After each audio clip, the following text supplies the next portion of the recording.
और दोस्तों मैं आपको बता देता हूं कि भारत के उद्योगों के प्रकार और भारत के कुछ उद्योग जिसमें सूती वस्त्र उद्योग है, सूती वस्त्र उद्योग, चीनी उद्योग,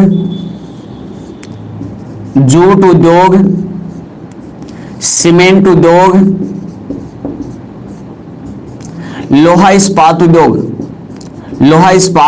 उद्योग। दोस्तों इन उद्योगों की चर्चा अपन पिछले वीडियो में कर चुके हैं। उद्योग पार्ट फर्स्ट और उद्योग पार्ट सेकंड, 2 वीडियो पहले मैं बना चुका हूं और उसमें इन उद्योगों के बारे में चर्चा कर चुके हैं। दोस्तों आज कुछ भारत में इनके अलावा बचे हुए छोटे जो उद्योग हैं उनके बारे में अपन चर्चा करेंगे। बिल्कुल मोस्ट जो बाकी जो शेष बचे हुए उद्योग हैं उनके बारे में यहां पर चर्चा करेंगे। गौरव गुड इवनिंग। बिल्कुल, अब देखते हैं अपने टॉपिक पे चलते हैं। हाँ दोस्तों आज अपन बात करेंगे इससे आगे के उद्योगों के बारे में। तो सबसे पहले इसके आगे अपन पढ़ते हैं भारत के उद्योगों में रेलवे उद्योग को ले लेते हैं। रेलवे उद्योग दोस्तों रेलवे की अगर अपन बात करें दोस्तों मैं आपको बता देता हूं भारत में सबसे पहले रेलवे की शुरुआत, भारत में पहली रेलगाड़ी सबको पता होगा, भारत में सबसे पहली रेलगाड़ी कब चलाई गई थी? बताएंगे मुझे कमेंट करके फटाफट। भारत की पहली रेलगाड़ी कब चलाई गई थी, कहां चलाई गई थी और किसके शासनकाल में? गोपीराम बिल्कुल सही जवाब दिया सबसे पहले आपने 1853। रोहित बिल्कुल 1853, अंशु जी बिल्कुल 1853, गौरव बिल्कुल 1853 में, बिल्कुल गोपीराम 16 अप्रैल 1800, बिल्कुल गुड्डी मीणा 1853 में मुंबई से थाने के बीच में, अनिल जी बिल्कुल सभी का सही जवाब है। भारत की पहली रेलगाड़ी चलाई गई थी 16 अप्रैल 1853 में भारत की पहली रेलगाड़ी चलाई गई थी 16 अप्रैल 1853 में। और दोस्तों ये गाड़ी चलाई गई थी मुंबई से थाने के मध्य चलाई गई थी भारत की पहली रेलगाड़ी। मुंबई से थाने के मध्य भारत की पहली रेलगाड़ी चलाई गई थी। बिल्कुल सही जवाब सभी का। दोस्तों ये जो रेलगाड़ी है ये रेलगाड़ी लॉर्ड डलहौजी के शासनकाल में, लॉर्ड डलहौजी के शासनकाल में चलाई गई थी। ये लॉर्ड डलहौजी जो है उनके द्वारा चलाई गई थी भारत में पहली रेलगाड़ी मुंबई से थाने के बीच में, बिल्कुल 34 किलोमीटर के बीच में, ये 34 किलोमीटर चलाई गई थी। दोस्तों बिल्कुल भारत की पहली रेलगाड़ी सबसे ज्यादा एग्जाम में पूछा जाता है। भारत की पहली रेलगाड़ी कब चलाई गई? तो तारीख याद रखेंगे 16 अप्रैल 1853। बिल्कुल मुंबई से थाने के मध्य 34 किलोमीटर की दूरी इसने तय की थी। दोस्तों ये डलहौजी के शासनकाल में चलाई गई थी। किसके शासनकाल में? डलहौजी के शासनकाल में। दोस्तों उसके बाद में धीरे धीरे रेलवे सेक्टर ने इतनी उन्नति और प्रोग्रेस की। दोस्तों वर्तमान में देखा जाए तो रेल उद्योग में भारत का रेल परिवहन की दृष्टि से वर्तमान में पूरे विश्व में दोस्तों भारत का चौथा स्थान है। वर्तमान में पूरे विश्व में भारत का चौथा स्थान है। दोस्तों रेल परिवहन की दृष्टि से पूरे विश्व में भारत का चौथा स्थान है। बिल्कुल चौथा स्थान। नरेंद्र जी बिल्कुल चौथा स्थान। हाँ अब इसमें देखेंगे दोस्तों सबसे ज्यादा प्रोग्रेस, सबसे ज्यादा तेज रफ्तार रेलवे उद्योग ने पकड़ी आजादी के बाद। तो आजादी के बाद अगर अपन बात करें तो आजादी के बाद दोस्तों भारत में सबसे पहला जो सबसे बड़ा कारखाना स्थापित किया गया था और वो था भारत का पहला कारखाना। बात करें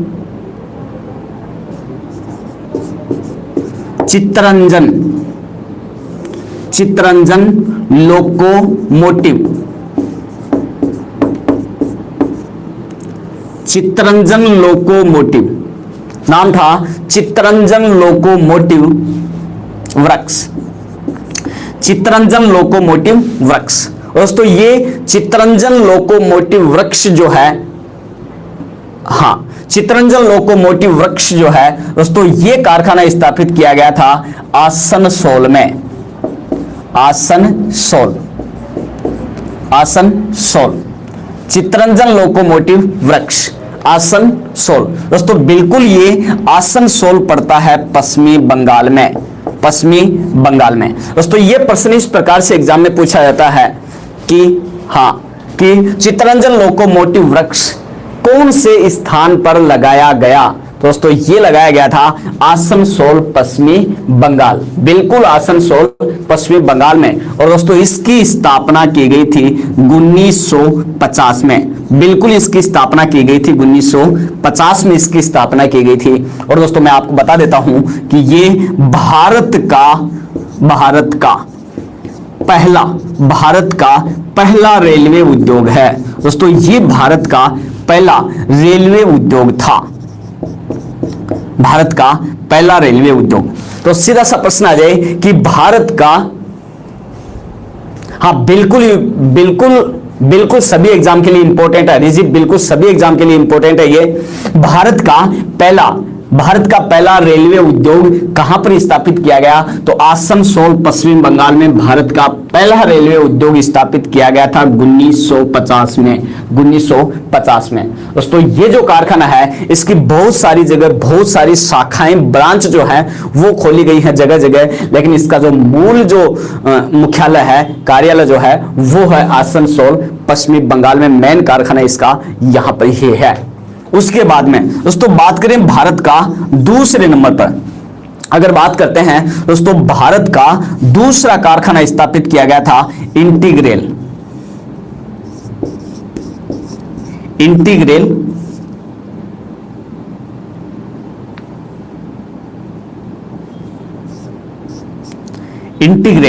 rail coach factory, integral rail coach factory नाम था, इंटीग्रेल रेल कोच फैक्ट्री। और मुझे बताएंगे हाँ ये कहां पर स्थापित है। बिल्कुल नरेंद्र जी बिल्कुल सही बताया आपने। सबसे पहले इंटीग्रेल रेल कोच फैक्ट्री है पेराम्बुल में, पेराम्बुल। और दोस्तों ये जो पेराम्बुल है ये पड़ता है चेन्नई के पास, तमिलनाडु, चेन्नई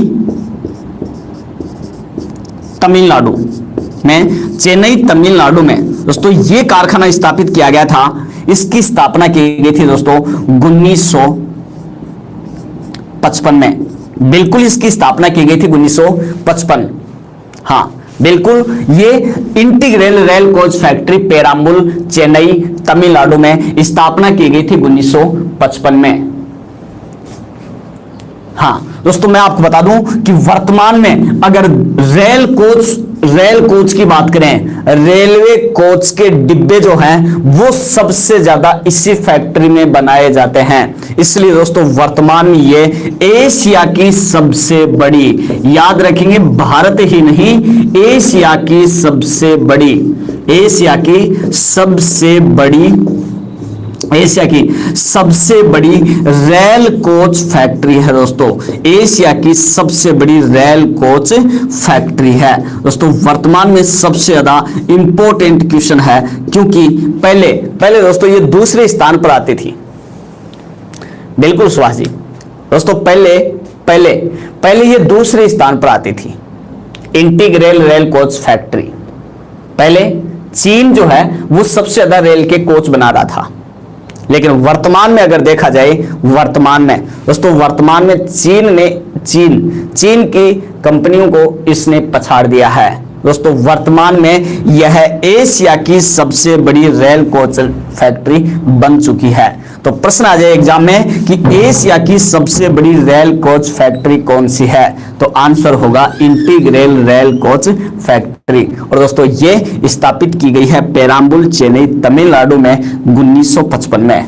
अगर पहला कारखाना पूछ लिया जाए तो चित्तरंजन लोकोमोटिव वर्क्स आसनसोल पश्चिमी बंगाल 1950, और अगर सबसे बड़ा पूछ लिया जाए तो integral rail coach factory Perambur Chennai Tamil Nadu. बिल्कुल दोस्तों इसका स्क्रीनशॉट आप ले सकते हो।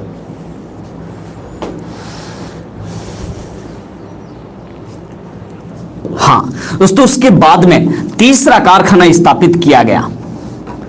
दोस्तों तीसरा कारखाना स्थापित किया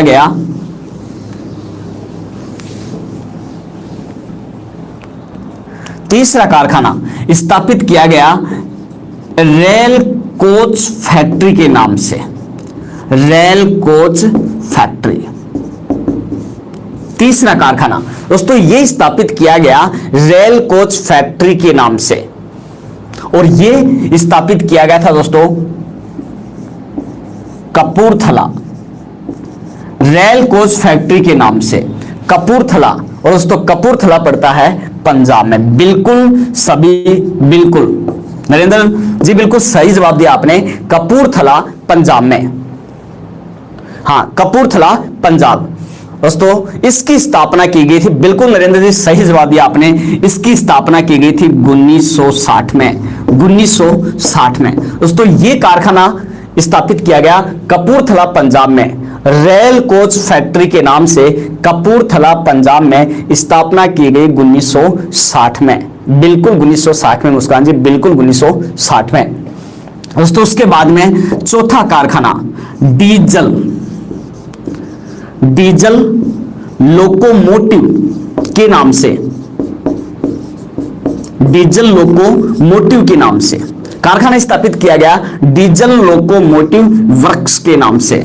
दोस्तों चलो बताएंगे ये कारखाना कहां पर स्थापित किया गया था डीजल लोकोमोटिव वर्क्स के नाम से। हाँ बताएंगे सभी, ये कारखाना कहां पर स्थापित किया गया था? वाराणसी। बिल्कुल नरेंद्र जी बिल्कुल सही जवाब सबसे पहले आपने दिया। दोस्तों ये कारखाना भी स्थापित किया गया था वाराणसी में, और ये जो वाराणसी है दोस्तों ये पड़ती है यूपी उत्तर प्रदेश में। वाराणसी उत्तर प्रदेश, हाँ बिल्कुल। और दोस्तों इसकी स्थापना की गई थी 1964 में। इसकी स्थापना की गई थी 1964 में। दोस्तों ये थे भारत के 4 बड़े रेलवे कारखाने। एक बार मैं दोबारा से बता देता हूं, बिल्कुल चित्तरंजन लोकोमोटिव वर्क्स आसनसोल पश्चिमी बंगाल में स्थापना की गई थी 1950 में। फिर integral rail coach factory Perambur Chennai में स्थापना की गई थी 1955 में। फिर rail coach factory Kapurthala Punjab में स्थापना की गई 1960 में। तो आप यहां पर देखेंगे ज्यादातर इनमें 5-5 साल का अंतर है, 50, 55, 60। और लास्ट वाला जो कारखाना है diesel locomotive works Varanasi Uttar Pradesh, दोस्तों ये कारखाना स्थापित किया गया था 1964 में। इसमें 4 साल का गैप है, बाकी इन सब में 5-5 साल का गैप है। बिल्कुल हाँ दोस्तों, विश्व में अगर सबसे पहले बात करेंगे, हाँ बिल्कुल नरेंद्र जी सही, बिल्कुल विश्व में सबसे पहले अगर आप बात करेंगे तो विश्व में सबसे पहले रेलवे की शुरुआत होती है इंग्लैंड से। बिल्कुल विश्व में सबसे पहले रेलवे की शुरुआत इंग्लैंड से होती है। भारत में सबसे पहले रेलवे की शुरुआत जो है मुंबई से ठाणे के मध्य होती है। चलते हैं इससे आगे। दोस्तों स्क्रीनशॉट आप इसका ले सकते हो।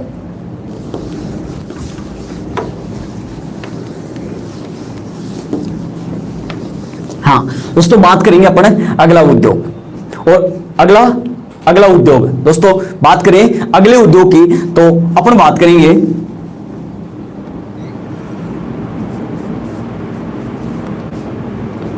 एल्यूमिनियम उद्योग।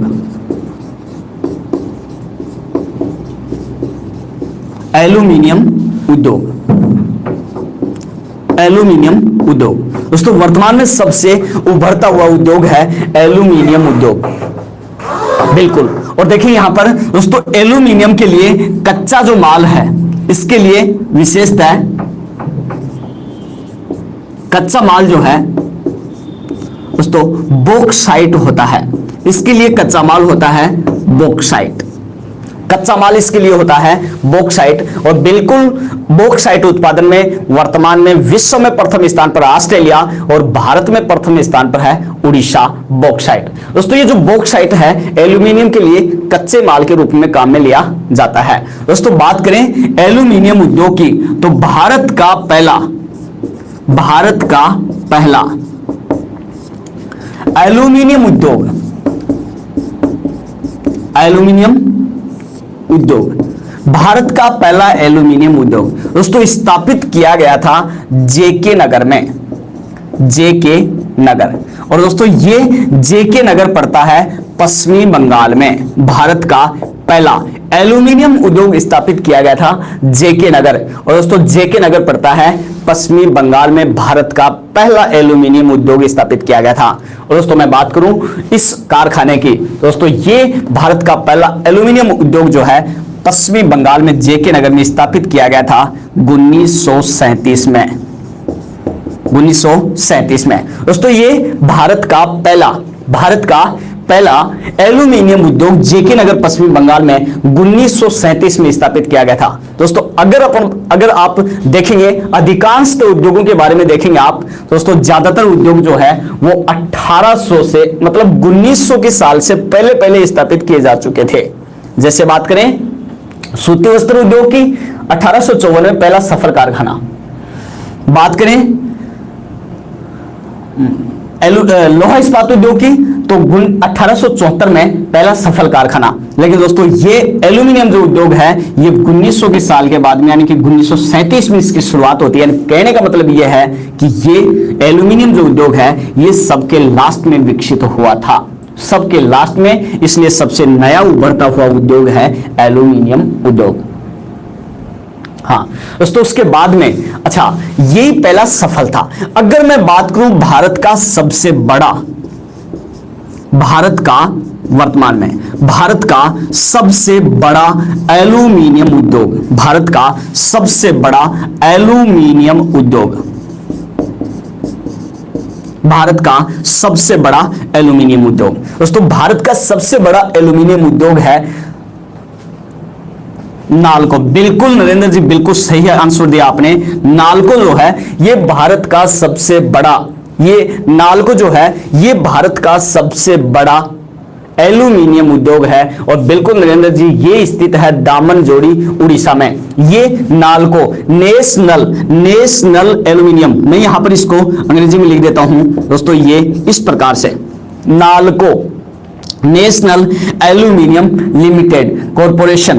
नालको जो है दोस्तों, नालको जो है इसकी स्थापना की गई है दामनजोड़ी में, दामनजोड़ी और दोस्तों ये दामनजोड़ी नाम की जगह है, पड़ती है, स्थान पड़ता है उड़ीसा में, दामनजोड़ी उड़ीसा। और दोस्तों ये सबसे ज्यादा बिल्कुल नरेंद्र जी बिल्कुल इसकी स्थापना की गई थी 1981 में, इसकी स्थापना की गई थी 1981 में। दोस्तों ये भारत का सबसे बड़ा एल्यूमिनियम उद्योग है। बिल्कुल सजनी चौधरी जी बिल्कुल 1981 में इसकी स्थापना की गई थी। ये भारत का सबसे बड़ा एल्यूमिनियम उद्योग है वर्तमान में। और दोस्तों ये प्रश्न सबसे ज्यादा इस प्रकार से एग्जाम में पूछा जाता है, सबसे ज्यादा प्रश्न पूछा जाता है नालको एल्यूमिनियम उद्योग किस स्थान पर स्थापित किया गया है, तो दामनजोड़ी उड़ीसा। दोस्तों वर्तमान में भारत में जो बड़े बड़े एल्यूमिनियम के कारखाने हैं उन्हीं सभी के बारे में मैं आपको यहां पर बता देता हूं। दोस्तों यहां पर हाँ एक बार इसका स्क्रीनशॉट आप ले लीजिएगा, बहुत ही इंपॉर्टेंट टॉपिक है दोस्तों।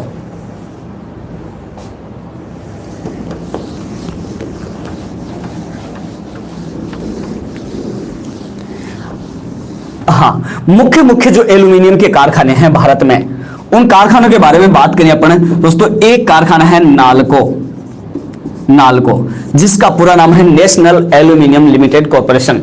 नालको जो है दोस्तों ये है दामनजोड़ी में, दामनजोड़ी। दोस्तों ये दामनजोड़ी जो है ये पड़ता है उड़ीसा में। दामनजोड़ी कहां पर है? उड़ीसा। दोस्तों एक कारखाना है नालको, एल्यूमिनियम का सबसे बड़ा कारखाना है दोस्तों, ये एल्यूमिनियम का सबसे बड़ा कारखाना नालको, दामनजोड़ी उड़ीसा। दोस्तों बिल्कुल दूसरे नंबर पे जो कारखाना आता है नाम है बाल्को। दोस्तों हाँ बिल्कुल इसकी फुल फॉर्म होगी Bharat aluminium limited corporation, Bharat aluminium limited corporation या कंपनी। बाल्को जो है दोस्तों इसकी स्थापना की गई है, ये है कोरबा में, ये स्थापित किया गया है कोरबा, और कोरबा पड़ता है दोस्तों छत्तीसगढ़ में। कोरबा पड़ता है छत्तीसगढ़, बिल्कुल कोरबा, एक नालको और दूसरा बालको, छत्तीसगढ़ में, बिल्कुल। दोस्तों तीसरा कारखाना जो भारत का पहला कारखाना था, नाम है उसका इंडाल्को, इंडाल्को। दोस्तों इस कारखाने की स्थापना, यह भारत का पहला कारखाना था, यह है जेके नगर में, जेके नगर। दोस्तों जेके नगर जो है इंडाल्को, बिल्कुल नीलोफार जी, बिल्कुल इंडाल्को, यह है जेके नगर पश्चिमी बंगाल में, जेके नगर पश्चिमी बंगाल। दोस्तों एक कारखाना है, एक कारखाना है जिसका नाम है हिंडाल्को,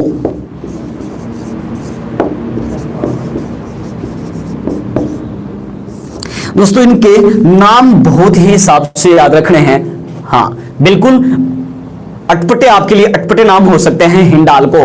दोस्तों ये कारखाना है रेणुकूट में, रेणुकूट। दोस्तों ये रेणुकूट पड़ता है बिल्कुल, बिल्कुल सूर्यदेव जी, बिल्कुल यूपी में, उत्तर प्रदेश, उत्तर प्रदेश में, बिल्कुल ये कारखाना है उत्तर प्रदेश। दोस्तों एक कारखाना है जिसका नाम है मालको,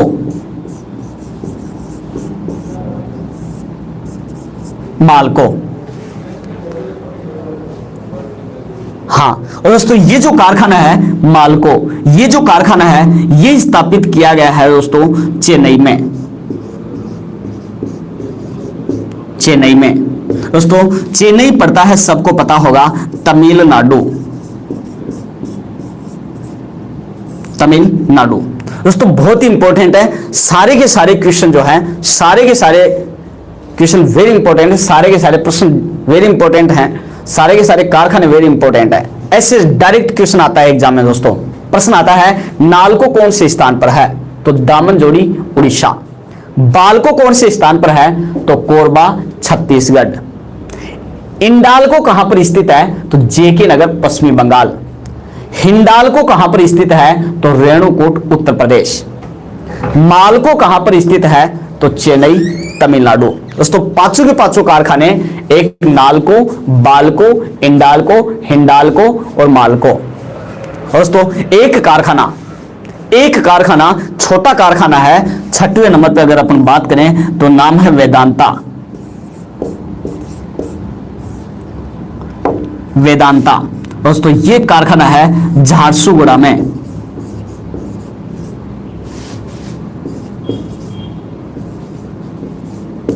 झारसुगुड़ा। दोस्तों ये झारसुगुड़ा पड़ता है झारखंड में। वेदांता ग्रुप के द्वारा स्थापित किया गया है, वेदांता ग्रुप के द्वारा स्थापित किया गया है झारसुगुड़ा झारखंड। बिल्कुल इंडियन क्लासेस, नीम का थाना। बिल्कुल अशोक जी, थैंक यू, आपको बहुत अच्छा लगा, बिल्कुल इसके लिए थैंक यू आपको।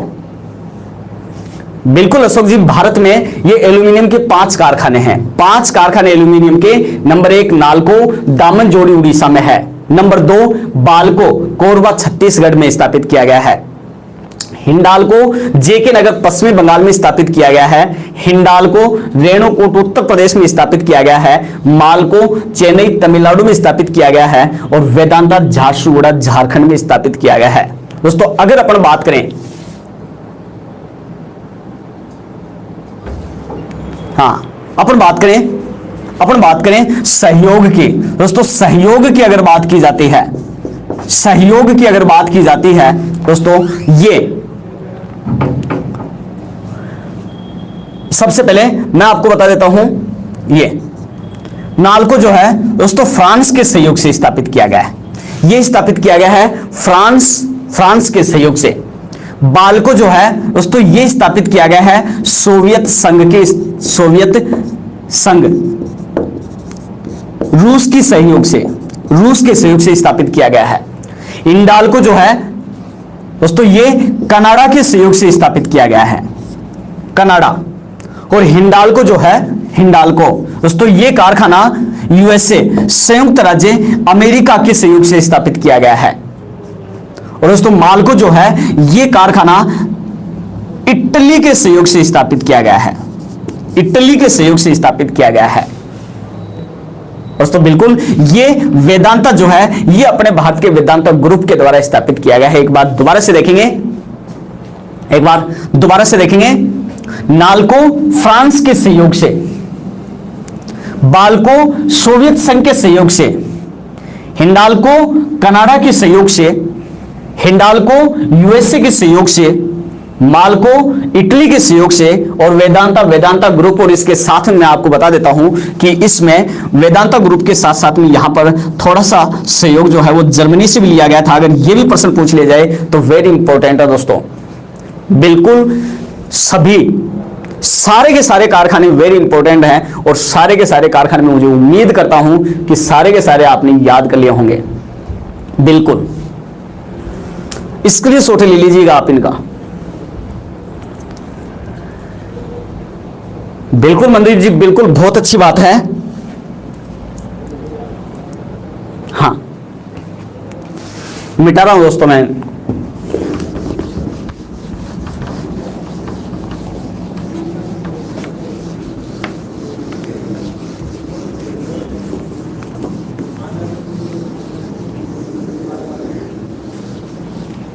तो उसके बाद में अपन बात करते हैं कागज उद्योग की। कागज उद्योग दोस्तों बात करते हैं कागज उद्योग की। तो मैं आपको बता दूं कि कागज जो है वो लकड़ी से बनाया जाता है और कागज जो है वो लकड़ी से बनाया जाता है।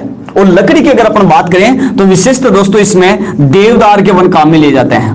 देवदार, मेपल और चीड़, देवदार, मेपल और चीड़। दोस्तों इन वनों से कागज बनाया जाता है। कौन से वनों से? देवदार, मेपल और चीड़ के जो वन होते हैं उनसे कागज बनाया जाता है। लुगदी तैयार की जाती है और लुगदी तैयार करके और फिर इससे कागज बनाया जाता है। बिल्कुल दोस्तों अगर बात करें विश्व में कागज उद्योग में विश्व में प्रथम स्थान पर कागज उद्योग में विश्व में प्रथम स्थान पर। बताएं मुझे, देखें कौन कौन सही पता है। बिल्कुल हाँ आर के चौधरी जी, बिल्कुल सही उत्तर आपका। सबसे पहले कनाडा जो है वर्तमान में कागज उत्पादन में विश्व में प्रथम स्थान पर है दोस्तों। कनाडा में दुनिया में सबसे ज्यादा कागज बनाया जाता है। लेकिन अगर बात करें नरेंद्र जी विश्व में सबसे पहले कागज बनाने की कला जो है वो चीन से शुरू हुई थी। विश्व में सर्वप्रथम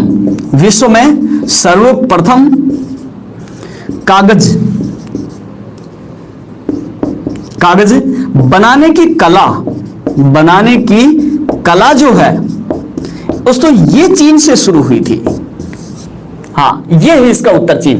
बिल्कुल हाँ बिल्कुल नरेंद्र जी, विश्व में सर्वप्रथम कागज बनाने की कला चीन से शुरू हुई थी। लेकिन वर्तमान में विश्व में प्रथम स्थान पर है कनाडा। याद रखना, ये गलती भूल करके भी मत कर देना, क्योंकि विश्व में सबसे पहले कागज चीन में बनाया गया था। लेकिन वर्तमान में चीन जो है कागज उत्पादन में प्रथम स्थान पर नहीं है, वर्तमान में है कनाडा दोस्तों। अगर बात करें भारत की अगर बात करें दोस्तों, वर्तमान में भारत में प्रथम स्थान पर है महाराष्ट्र दोस्तों। महाराष्ट्र में वर्तमान में भारत में सबसे ज्यादा कागज बनाया जा रहा है। हालांकि खैर महाराष्ट्र में देवदार, मेपल, चीड़ के पेड़ नहीं हैं, लेकिन कारखाने ज्यादा हैं महाराष्ट्र में। हाँ बिल्कुल, इंडिया भारत में महाराष्ट्र। बिल्कुल सभी का सही जवाब आ रहा है, बिल्कुल सभी का सही जवाब आ रहा है। हाँ अब देखते हैं आगे। तो एक बार दोबारा से बताएंगे कि कागज कौन से वनों से बनाया जाता है। तो देवदार, मेपल, चीड़, इन वनों से कागज बनता है। विश्व में प्रथम स्थान पर कनाडा, भारत में प्रथम स्थान पर महाराष्ट्र। लेकिन विश्व में सबसे पहले कागज बनाने की कला चीन से शुरू हुई थी। बात करते हैं भारत में कागज उद्योग की शुरुआत की। दोस्तों कागज उद्योग की शुरुआत की अगर बात करते हैं तो भारत का पहला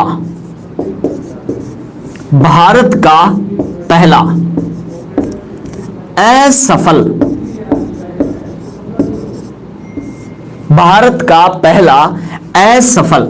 कागज उद्योग, भारत का पहला असफल कागज उद्योग, बताएंगे मुझे भारत का पहला असफल कागज उद्योग कहां स्थापित किया गया था? भारत का पहला असफल कागज उद्योग कहां स्थापित किया गया था? बिल्कुल नरेंद्र जी, बिल्कुल सही बताया आपने, श्रीरामपुर, जगह का नाम है श्रीरामपुर। और ये श्रीरामपुर है पश्चिमी बंगाल में पड़ता है दोस्तों, पश्चिमी बंगाल, श्रीरामपुर पश्चिमी बंगाल। और दोस्तों इस कारखाने की स्थापना की गई थी 1832 में, कारखाने की स्थापना की गई थी 1832 में दोस्तों, लेकिन ये कारखाना कुछ समय बाद बंद हो गया था, ये कारखाना कुछ समय बाद बंद हो गया था। बिल्कुल सूर्यदेव जी, ये कलकत्ता के पास में है श्रीरामपुर, कलकत्ता पश्चिमी बंगाल। दोस्तों उसके बाद में बात करते हैं भारत का पहला सफल कारखाना, भारत का पहला सफल कागज उद्योग, भारत का पहला सफल कागज उद्योग, भारत का पहला सफल कागज उद्योग। और दोस्तों ये स्थापित किया गया था, सफल कारखाने की बात करोगे तो स्थापित किया गया था बालीगंज में, बालीगंज। दोस्तों ये बालीगंज भी पड़ता है पश्चिमी बंगाल में, बालीगंज पश्चिमी बंगाल। दोस्तों ये बालीगंज पश्चिमी बंगाल, इसकी स्थापना की गई थी 1867 में, 1867 में दोस्तों ये कारखाना स्थापित किया गया था। एक बार दोबारा से देखेंगे, भारत का पहला असफल कागज उद्योग कहां स्थापित किया गया था? तो भारत का पहला असफल कागज उद्योग स्थापित किया गया था श्रीरामपुर पश्चिमी बंगाल। दोस्तों ये कारखाना स्थापित किया गया था 1832 में, 1832। भारत का पहला सफल कागज उद्योग, तो भारत का पहला सफल कागज उद्योग जो है यह स्थापित किया गया था बालीगंज पश्चिमी बंगाल में 1867 में, बिल्कुल 1867। हाँ दोस्तों स्क्रीनशॉट आप इसका ले सकते हो। दोस्तों यहां पर अगर सबसे बड़े कारखाने की अगर अपन बात करें तो भारत का सबसे बड़ा, भारत का सबसे बड़ा अखबारी कागज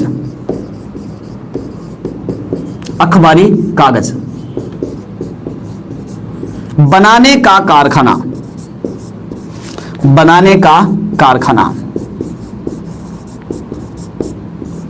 बताएंगे मुझे सभी अखबारी कागज बनाने का कारखाना कहां पर स्थापित किया गया है? बिल्कुल नीलोफर अंसारी जी, बिल्कुल सही आंसर आपका, नेपा नगर।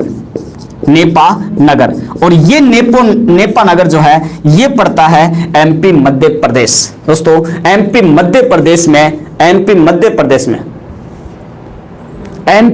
प्रदेश में भारत का सबसे बड़ा अखबारी कागज बनाने का कारखाना स्थापित किया गया है नेपा नगर, एमपी मध्य प्रदेश, बिल्कुल नेपा नगर में, बहुत ही प्रसिद्ध है कारखाना। बिल्कुल स्क्रीनशॉट आप इसका ले सकते हो। आर के चौधरी जी, नोट बनाने का कारखाना औरंगाबाद में,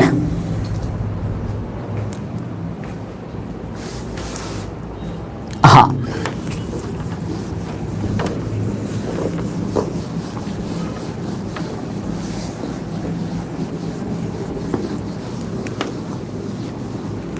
दोस्तों बात करते हैं अगले कारखाने की। अगले कारखाने की बात करते हैं दोस्तों, नाम आता है रेशम उद्योग।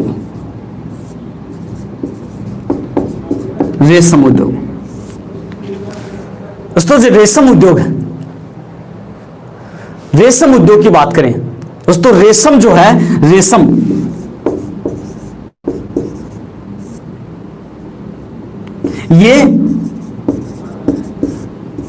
मलबरी के पेड़,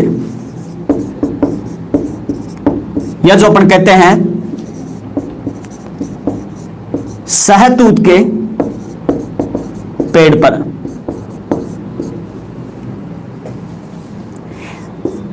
पाला जाने वाला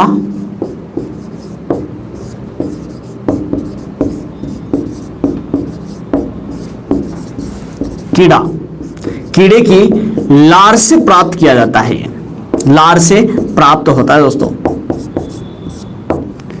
और इसको नाम दिया गया है प्राकृतिक रेशम, प्राकृतिक रेशम। दोस्तों रेशम जो है दो प्रकार का होता है, बिल्कुल रेशम का कीट पाला जाता है और उसी की लार से प्राप्त होता है। दो प्रकार का रेशम होता है, एक प्राकृतिक रेशम और एक कृत्रिम रेशम। दोस्तों जो कृत्रिम रेशम होता है वो प्लास्टिक से प्राप्त किया जाता है, जबकि जो प्राकृतिक रेशम होता है वो एक कीड़े की लार से प्राप्त किया जाता है, जो कि रेशम का कीड़ा होता है। और रेशम का जो कीड़ा है वो मलबरी के पेड़ या सहतूत के पेड़ पर पाला जाता है। हाँ दोस्तों, बात करते हैं प्राकृतिक रेशम की। अगर इस प्राकृतिक रेशम की बात की जाए दोस्तों, विश्व में प्रथम स्थान पर है चीन। रेशम उत्पादन में विश्व में प्रथम स्थान पर है चीन, विश्व में प्रथम स्थान,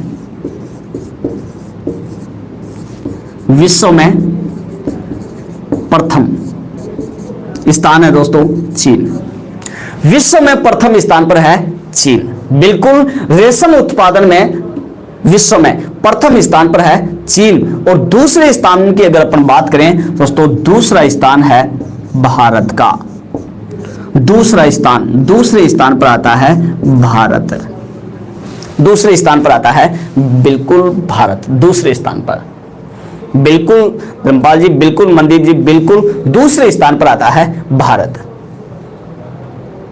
बिल्कुल धर्मपाल जी दूसरे स्थान पर है, बिल्कुल दूसरे स्थान पर। अगर बात की जाए भारत में प्रथम, दोस्तों रेशम उत्पादन में भारत में प्रथम स्थान पर है, भारत में प्रथम स्थान पर है कर्नाटक। जो सबसे ज्यादा एग्जाम में पूछा जाता है, रेशम उत्पादन में भारत में किस राज्य का प्रथम स्थान है, तो कौन सा राज्य होगा? कर्नाटक। दोस्तों यहां पर मैं आपको बता देता हूं कि एक भारत में मूंगा रेशम प्राप्त किया जाता है, मूंगा रेशम, मूंगा रेशम, एक भारत में मूंगा रेशम प्राप्त किया जाता है। और मूंगा रेशम जो है, मूंगा रेशम दोस्तों, मूंगा रेशम उत्पादन में, चलो इसके बारे में आपको बाद में बताता हूं, थोड़ा सा एक बार इसका स्क्रीनशॉट ले लो आप, मैं इसको मिटा रहा हूं यहां पर। विश्व में प्रथम स्थान पर चीन, विश्व में दूसरा भारत, भारत में प्रथम स्थान पर कर्नाटक। और ये रेशम उद्योग जो है, रेशम उत्पादन में भारत में प्रथम स्थान पर है कर्नाटक है दोस्तों। हाँ, और बिल्कुल मैं अब आपको रेशम, हाँ मूंगा रेशम उत्पादन के बारे में बता रहा हूं। तो यहां पर आप देखेंगे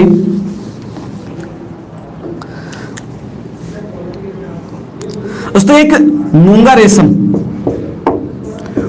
रेशम होता है, ये मूंगे की लार से प्राप्त किया जाता है। और मूंगा रेशम उत्पादन की अगर बात करें दोस्तों, इसमें मूंगा रेशम उत्पादन में भारत का विश्व में एकाधिकार है, एकाधिकार है, एकाधिकार है। और मूंगा रेशम उत्पादन में भारत में प्रथम स्थान पर है असम। अब आप इस चीज को समझेंगे, अब आप इस चीज को समझेंगे, बिल्कुल अब आप इसको समझेंगे कि मूंगा जो रेशम है, स्पेशल मूंगे की लार से जो रेशा प्राप्त किया जाता है, उसको कहते हैं मूंगा रेशम उत्पादन। और दोस्तों ये जो मूंगा रेशम उत्पादन है, इसके उत्पादन में भारत का विश्व में एकाधिकार है, प्रथम स्थान नहीं, एकाधिकार। एकाधिकार दोस्तों वह उस उद्योग को कहा जाता है, उस अधिकार को कहा जाता है जिसमें 100% उत्पादन किया जाए। 100% भारत ही 100% उत्पादन करता है, इसलिए भारत का जो है वो एकाधिकार है। रेशम, रेशमी वस्त्र भी, दोनों प्रकार के वस्त्रों का प्राचीन काल में व्यापार किया जाता था और दोनों प्रकार के कपड़े जो हैं ये सबसे ज्यादा दोस्तों उस समय की बात करें तो मैं आपको यहां पर इस व्यापार के बारे में थोड़ा सा बता देता हूं। दोस्तों ये अपना भारत है, ये अपना भारत, इधर ये अफ्रीका, ये अफ्रीका, ये श्रीलंका, इधर ये जापान, इस प्रकार से ऑस्ट्रेलिया। दोस्तों ये यूरोप महाद्वीप है और इधर ये एशिया महाद्वीप और एशिया महाद्वीप में यहां पर देश है चीन और इसके जस्ट दक्षिण में ये देश है भारत। दोस्तों विश्व में सबसे पहले चीन जो है, चीन रेशम उत्पादन में प्रथम स्थान पर पहले भी था, आज भी है।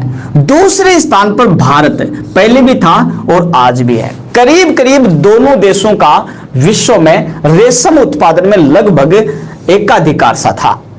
तो होता यह था कि चीन और भारत की रेशम जो है वो यूरोप में जाया करती थी, यूरोप में जाती थी। उस टाइम पर सड़क रेल परिवहन के कोई साधन नहीं थे, इसलिए ज्यादातर जो व्यापार होता था वो या तो घोड़ों पर लाद करके किया जाता था या फिर ऊंटों पर लाद करके व्यापार किया जाता था। यहां से यहां चीन और भारत में पहुंचने के लिए दोस्तों दो मार्ग हुआ करते थे, दो मार्ग हुआ करते थे। नंबर एक मार्ग सीधा यूरोप से, यूरोपीय कंट्रियों से सीधे स्थल भाग से होते हुए चीन में जाया करते थे। इधर से ये स्थल भाग से होके और चीन और इधर भारत में पहुंचते थे। ये दोस्तों ये जो मार्ग था, इस मार्ग को कहा जाता था रेशम मार्ग, रेशम मार्ग, या दोस्तों इसी मार्ग को कहा जाता था, अंग्रेजी में बात करें तो इसी को कहते थे सिल्क रूट। दोस्तों ये सिल्क रूट जो है ये पूरे विश्व में प्रसिद्ध है। आज भी सिल्क रूट जो है ये पूरे विश्व में प्रसिद्ध है। रेशम मार्ग, रेशम मार्ग दो प्रकार के थे। एक रेशम मार्ग स्थलीय रेशम मार्ग, स्थल भाग से होते हुए चीन और भारत में पहुंचते थे, और दूसरा रेशम मार्ग होता था दोस्तों ये समुद्री रेशम मार्ग। और ये समुद्री रेशम मार्ग था ये इस प्रकार से यूं भारत और चीन में पहुंचते थे।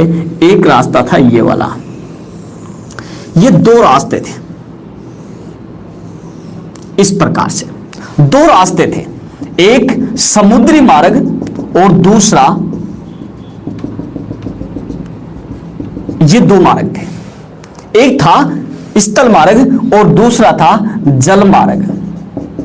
और दोस्तों ये भी सिल्क रूट के नाम से प्रसिद्ध था। सिल्क रूट के नाम से प्रसिद्ध था। दो मार्ग थे। अब यहां पर आप देखेंगे दोस्तों ये जो सिल्क रूट है रेशम, इस मार्ग से होते हुए ज्यादातर जो लोग हैं वो इस जल मार्ग, इसी सिल्क रूट का अनुसरण करते थे। इसको सबसे ज्यादा काम में लेते थे क्योंकि इसमें केवल नाव चलानी होती है, साथ में यहां पर जानवरों को साथ में नहीं रखना होता। हाँ, घोड़े वगैरह ऊंट जो है इनकी सहायता कम ली जाती है। तो इधर से होते हुए नाव चलाते हुए आते थे और ये रूट सबसे ज्यादा प्रसिद्ध था दोस्तों। और मैं आपको बता देता हूं कि दोस्तों वास्को डी गामा जिसने भारत की खोज की थी, वास्को डी गामा जिसने भारत के समुद्री रास्ते की खोज की थी, वास्को डी गामा दोस्तों इसी सिल्क रूट से भारत में पहुंचा था। वास्को डी गामा इसी सिल्क रूट से भारत में पहुंचा था। ये 1498 बिल्कुल 1498 में इसने भारत की खोज की थी, भारत के समुद्री रास्ते की खोज की थी। दोस्तों मैं आपको बता देता हूं कि ये सिल्क रूट के माध्यम से रेशम लाने के लिए चीन की तरफ जा रहा था, लेकिन जैसे ये यहां हिंद महासागर में पहुंचा, रास्ता भटक गया और पहुंच गया भारत के पश्चिमी तट पर। ये पहुंच गया बिल्कुल भारत के पश्चिमी तट पर, मालाबार तट पर ये पहुंच गया। मालाबार तट, मालाबार तट पर पहुंच गया ये। और जैसे मालाबार तट पर पहुंचा, मालाबार तट पर भी मैं आपको बताऊं, हाँ बिल्कुल बंदरगाह की बात करें तो कालीकट बंदरगाह था। बंदरगाह का नाम था कालीकट बंदरगाह। दोस्तों बिल्कुल ये मालाबार तट पर केरल में कालीकट बंदरगाह पर पहुंचा। जाकर के इसने देखा कि मैं कहां आ गया। बाद में पता चला कि ये कोई नया देश है, भारत। यहां पर इसने देखा कि केरल में यहां पर सबसे ज्यादा मसाले उत्पादित होते हैं। आज भी केरल को मसालों का शहर, मसालों का बगीचा कहते हैं केरल को, मसालों का बगीचा। यहां पर इसने देखा कि लोग सड़कों पर मसाले उस टाइम पर खैर बेचते नहीं थे, पैसे मुद्रा इतनी नहीं थी, लेकिन वस्तु विनिमय था, मसालों के बदले सामान ले रहे थे और दे रहे थे। तो इसने देखा कि यहां पर मसाले सबसे ज्यादा होते हैं, क्यों ना मैं ऐसा कर लेता हूं कि अब की बार रेशम न ले जा करके और मसाले से लदा नाव जो है वो मैं ले जाता हूं। दोस्तों ये मसालों से अपनी नाव को भर लेता है और यहां से ले जाता है और सीधा चला जाता है यूरोप में। और यूरोप में यहां से मसाले अपनी नाव में भर करके और वापस चला जाता है ये यूरोप में। पुर्तगाल का था। पुर्तगाल में ले जाकर के इसने जैसे ही मसाले जो हैं पुर्तगाल के लोगों को दिए, ये लोग जो हैं मसालों का जैसे इन लोगों ने उपयोग किया, काम में लिया, इनको बहुत ही अच्छा लगा। बाद में धीरे धीरे दोस्तों इन लोगों ने इसी रास्ते का अनुसरण करते हुए भारत की ओर आना शुरू कर दिया और धीरे धीरे इन लोगों ने भारत में व्यापार करना शुरू कर दिया। बाद में इन्हीं पुर्तगालियों के पीछे आते हैं इंग्लैंड के लोग और आकर के भारत में ये भी इसी प्रकार से मसालों का व्यापार शुरू कर देते हैं। और धीरे धीरे एक दिन ऐसा होता है कि इंग्लैंड के जो लोग हैं वो भारत के ऊपर अपना अधिकार कर लेते हैं। दोस्तों ये सिल्क रूट उसी जमाने से प्रसिद्ध है, रेशम मार्ग उसी जमाने से प्रसिद्ध है। दोस्तों बिल्कुल ये थे भारत के उद्योग। हाँ दोस्तों बिल्कुल ये भारत के उद्योग।